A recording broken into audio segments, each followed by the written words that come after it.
Coinbase, a big company where people trade digital money, explained why Bitcoin's price has recently increased.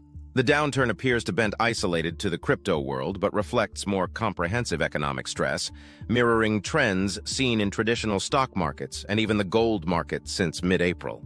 David Han and David Duong from Coinbase's analytics team have provided a hopeful outlook, despite Bitcoin's significant plunge in April, marking its steepest decline since last June.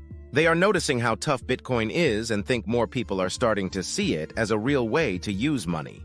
This important idea tells us that even if Bitcoin's worth changes a lot, going up and down, it can become even better afterward.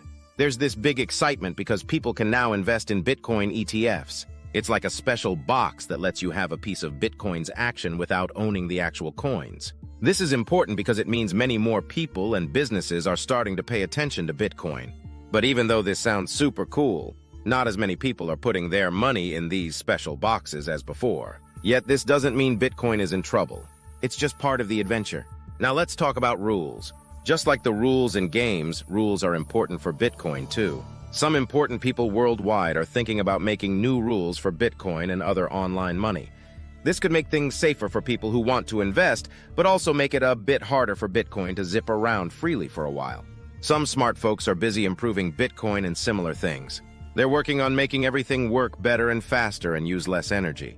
This is super cool because it means Bitcoin could be better for our Earth and maybe more people will start to like it. So even though Bitcoin is facing some tricky puzzles like new rules and needing to be a bit kinder to Earth, it's also getting a lot of help to grow up strong. We're going to have a fun time seeing what happens with Bitcoin and online money. Furthermore, Han and Duong make an intriguing comparison between Bitcoin and gold investment trends, noting that a decrease in U.S. gold ETF investments doesn't equate to a global decline in gold prices. Comparing old and new stuff like toys or video games shows us how much things can change and how their worth can go up or down as time passes.